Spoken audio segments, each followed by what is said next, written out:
Så er vi klar igen med en ny release, og denne gang er det manuelle systemer, der har fået et løft. For lige at give en introduktion til det, og give en forståelse for, hvordan det fungerer, hvad det egentlig bruges til, så har jeg lavet et par slides, hvor jeg lige starter med at gennemgå dem, og så referere til dem, når jeg prøver at vise det i ID Connect. Men hvad er et manuelt system så? Jamen det er et system, som er let at oprette, det er let at uddelegere adgangen til det, og det er meget, meget nemt og hurtigt at få etableret det, uden at man har brug for konsulenter.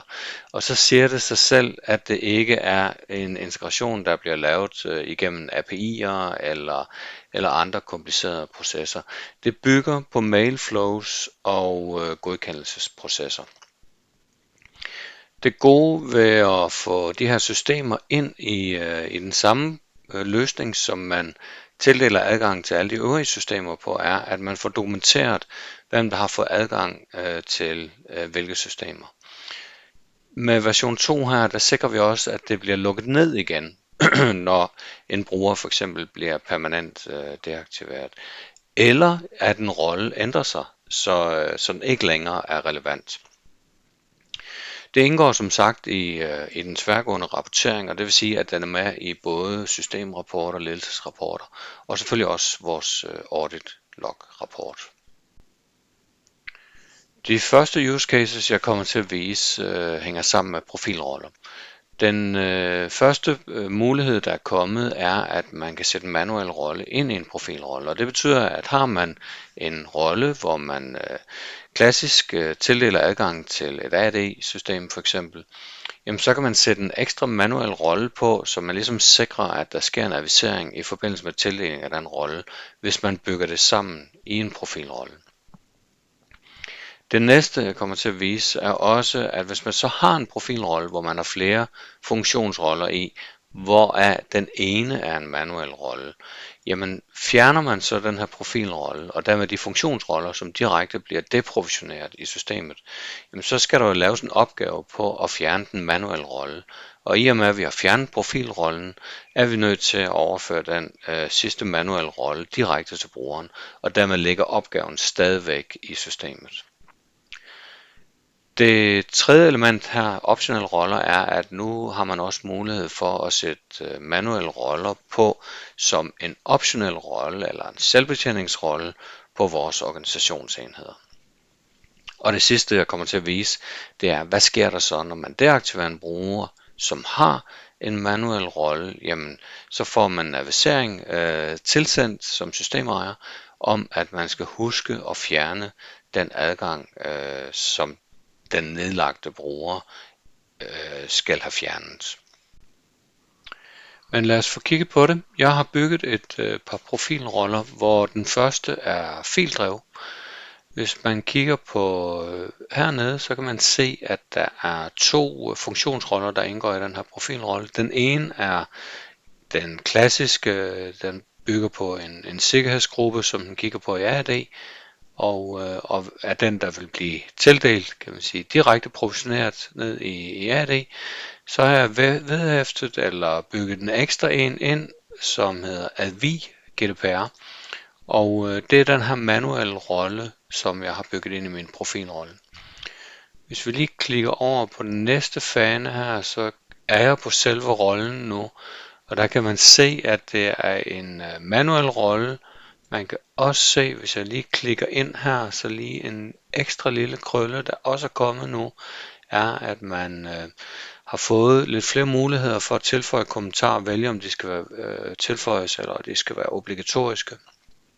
Og laver man så nogle ændringer hernede, jamen så kan man klikke på gem ændringer for at få dem opdateret.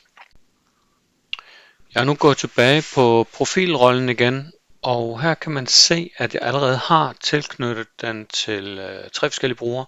Den ene er Morten Grundvald.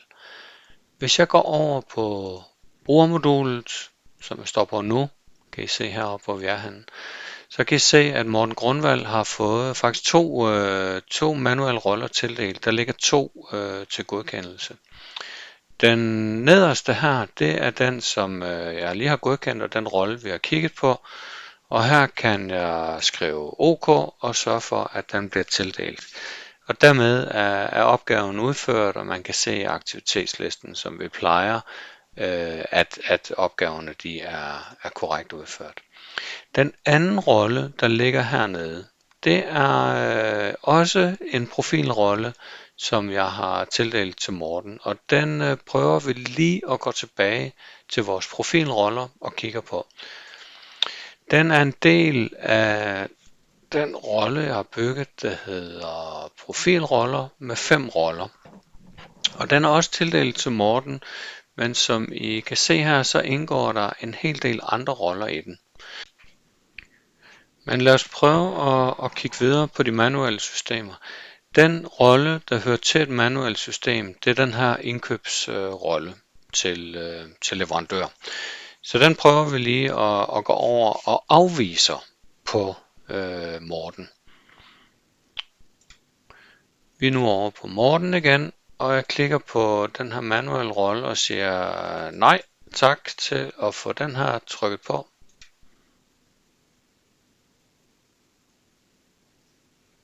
Man kan så se herover at rollen nu er blevet afvist, og hvis jeg klikker over på funktionsroller herover, så kan jeg se, at de andre roller, som lå på den profilrolle, jamen de er sådan set stadigvæk på Morten Grunwald, men lige nøjagtigt den her manuelle systemrolle, den har sådan en status med afvist. På samme måde så vil jeg lige vise, hvordan optionelle roller også kan tilknyttes, selvom det er en manuel rolle. Og nu stak jeg lige over på organisationsmodulet, som I kan se her. Og der er vist her under profilroller, at der har jeg sat 2 optionelle roller på, som er de her profilroller, hvor i der indgår manuelle roller. Jeg kunne også have valgt under en funktionsrolle og sætte den på, og det har jeg også gjort her med en anden adviseringsrolle, som også er en manuel rolle. Det sidste jeg lige vil vise her, det er hvordan man deaktiverer en bruger, der også har en manuel rolle. Og I kan se her, fildrev advisering, den er tilknyttet til analyse, som jeg nu prøver at gå ind og deaktivere. Det der sker, når man deaktiverer en bruger permanent, er jo, at den mister alle de roller, der er tildelt. Og det er uanset om de er manuelle, som det jeg vil vise her, eller om de er direkte tilknyttet, så de bliver deprovisioneret, f.eks. i Active Directory. Så hvis jeg går over og finder analyse her i familie og rådgivning, der, så vil man se nu, at hun ikke er aktiv længere. Nu er Annelise så blevet deaktiveret, og derfor så bliver der sendt en mail om, at man skal huske at få fjernet hendes adgang i det eksterne system. Med det som udgangspunkt, så vil jeg lige slå et lille slag for vores online manual. Der kommer jo i forbindelse med de her manuelle systemer en hel del forskellige mails frem og tilbage, afhængig af om man får tildelt en rolle, som man kan se her, eller i tilfældet, hvor brugeren blev slettet, som jeg viste lige før.